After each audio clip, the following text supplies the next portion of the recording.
오늘의 주요 뉴스 함께 살펴보겠습니다. 첫 번째 소식입니다. 윤석열 대통령이 여름 휴가를 마치고 복귀하자마자 야당이 통과시킨 방송사법에 대해 거부권을 행사했습니다.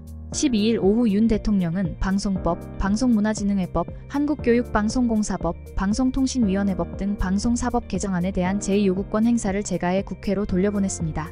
윤 대통령은 지난해 12월에도 방송 관련 3개 법안에 대해 거부권을 행사했으며 당시 해당 법안들은 국회 재의결에서 출석 의원 3분의 2 이상 찬성을 얻지 못해 부결된 바 있습니다.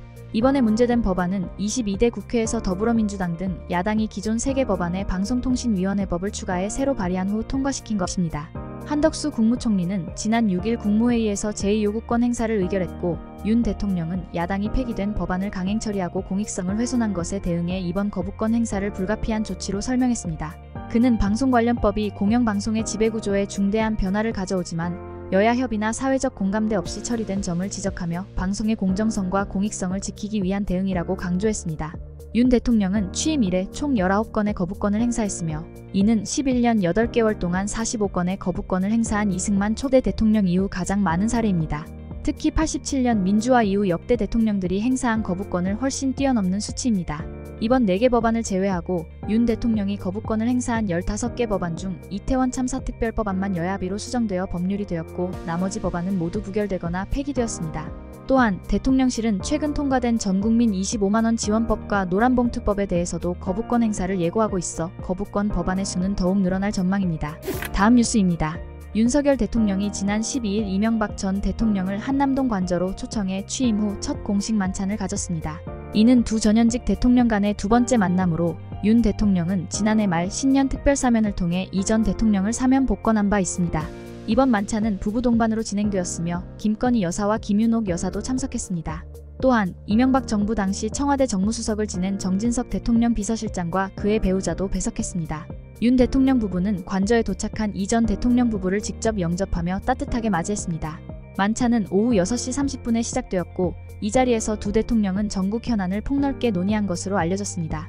특히 최근 한국수력원자력이 체코 원자력 발전소 건설 사업의 우선 협상 대상자로 선정된 것과 관련해 많은 대화가 오간 것으로 전해졌습니다. 이 전 대통령은 재임 시절 UAE 바라카 원전 사업 수주에 기여한 바 있으며 이번 체코 원전 수주 역시 그 당시의 성과가 토대가 되었다는 평가가 나옵니다. 다음 뉴스입니다. 오는 8월 15일은 대한민국의 자주 독립과 정부 수립을 기념하는 광복절입니다. 그러나 최근 김영석 독립기념관장의 임명을 둘러싸고 논란이 일고 있습니다. 독립운동 관련 단체들이 김 관장의 임명에 반발하며 정부 주최 광복절 행사에 불참을 선언했기 때문입니다. 김영석 관장은 12일 기자회견을 열고 자신에 대한 비판을 오해라고 해명하며 국민통합에 매진하겠다고 밝혔습니다. 그는 지난 8일 제13대 독립기념관장으로 취임한 이후 독립운동 단체들의 강한 반발을 불러일으켰습니다. 그 결과 독립기념관은 15일 예정되었던 광복절 경축식을 취소했으며 이는 독립기념관 개관 37년 만에 처음 있는 일입니다.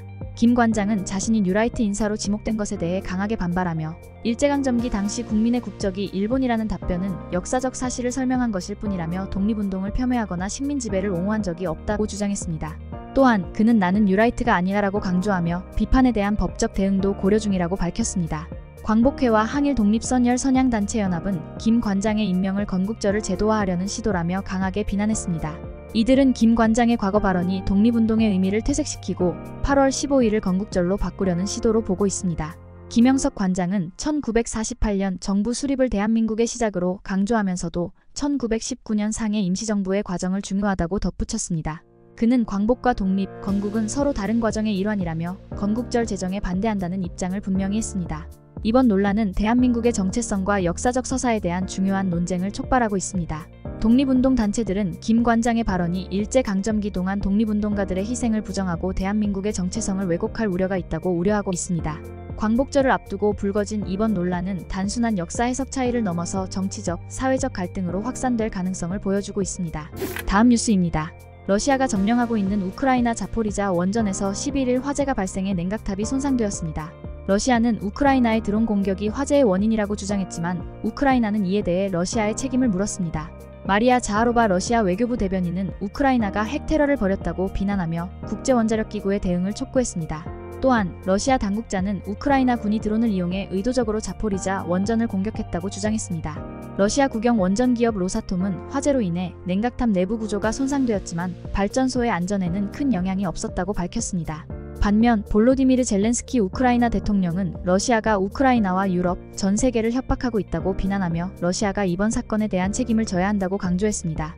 그는 또한 국제원자력기구의 반응을 기다리고 있다고 밝혔습니다. 자포리자 원전은 러시아가 2022년 3월부터 점령한 후 원자로 6기를 모두 가동 중단 상태인 콜드 셧다운으로 전환했습니다. 이는 전쟁 전 우크라이나 전력의 약 20%를 공급하던 주요 원전이었습니다. 국제원자력기구는 원전 현장에서 폭발음과 연기가 목격되었지만 핵 안전에는 영향을 미치지 않았다고 발표했습니다. 다음 뉴스입니다. 영국의 그래피티 작가이자 얼굴 없는 예술가로 유명한 뱅크시가 최근 런던의 동물 그림 벽화를 연이어 공개하며 큰 주목을 받고 있습니다. 영국 가디언에 따르면 뱅크시는 지난 10일 런던 북서부 클리크루드 에지웨어 로드의 광고판에 검은 실루엣의 고양이 그림을 그렸습니다.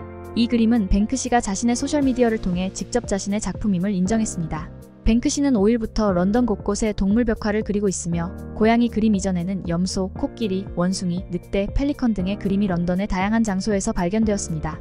이러한 연속적인 작품 공개는 다양한 해석을 불러일으키고 있습니다. 일부에서는 팔레스타인과 이스라엘 간의 갈등을 비판하거나 최근 영국에서 발생한 반이슬람 폭동에 대한 풍자일 수 있다는 주장을 제기하고 있습니다. 그러나 뱅크시 측은 이러한 해석이 과도하다고 밝히며 작품의 의도는 단순히 요즘처럼 우울한 뉴스가 가득한 시기에 예상치 못한 즐거움을 선물하려는 것이라고 설명했습니다. 가디언은 조만간 뱅크시의 7번째 작품이 또 다른 장소에서 공개될 가능성을 언급했습니다. 뱅크시는 1990년부터 활동을 시작해 얼굴이나 실명을 공개하지 않은 채 사회 비판적 메시지를 담은 작품을 세계 곳곳에 남기고 있으며 2022년에는 러시아 침공에 맞서 싸우는 우크라이나의 폐허가 된 건물의 벽화를 그리기도 했습니다. 2018년에는 자신의 작품 풍선을 든 소녀가 경매에서 낙찰된 직후 작품을 파쇄기로 갈아버리는 퍼포먼스로도 큰 화제를 모은 바 있습니다. 다음 뉴스입니다. 최근 잦은 집중호우와 폭염으로 인해 냉방가전 사용량이 급증하면서 전기요금에 대한 걱정이 커지고 있습니다. 냉방비 폭탄을 피하고 알뜰하게 여름을 보낼 수 있는 몇 가지 냉방비 절약 방법을 소개합니다.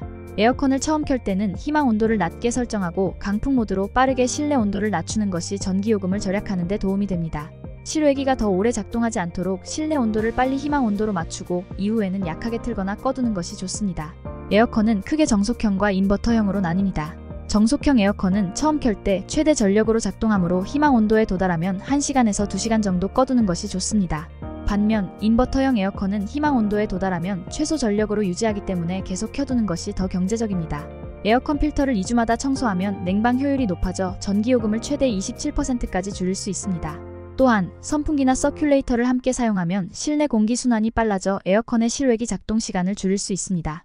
에어컨의 희망 온도를 2도만 높여도 전력 절감을 크게 할 수 있습니다. 시원한 복장을 착용하고 희망 온도를 높이는 것이 전기요금을 줄이는 데 효과적입니다. 햇빛이 강한 주간에는 커튼이나 블라인드로 햇빛을 차단하여 실내 온도를 낮추는 것이 중요합니다. 또한 사용하지 않는 가전제품의 플러그를 뽑아 대기 전력을 줄이는 것도 전기요금을 절약하는 방법입니다. 전기 사용량을 줄인 가구는 한국전력공사의 에너지 캐시백 제도를 통해 절약한 만큼 전기요금을 할인받을 수 있습니다. 전기 사용량을 줄이면 최대 킬로와트당 100원까지 요금을 차감받을 수 있으니 이 제도를 적극 활용하시기 바랍니다. 이와 같은 방법들을 활용해 전기요금을 줄이고 알뜰하고 쾌적한 여름을 보내시기 바랍니다. 마지막으로 날씨입니다. 말복이자 수요일인 내일은 전국 대부분 지역에서 무더위가 이어지겠습니다. 전국에 가끔 구름이 많겠으며 특히 제주도는 대체로 흐리고 시간당 20에서 30mm의 강한 비가 예상됩니다.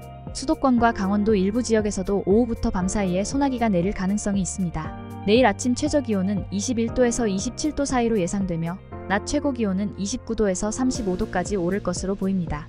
전국 대부분 지역에서 최고 체감온도가 35도 내외로 올라 매우 무덥겠으니 온열질환 예방에 각별한 주의가 필요합니다.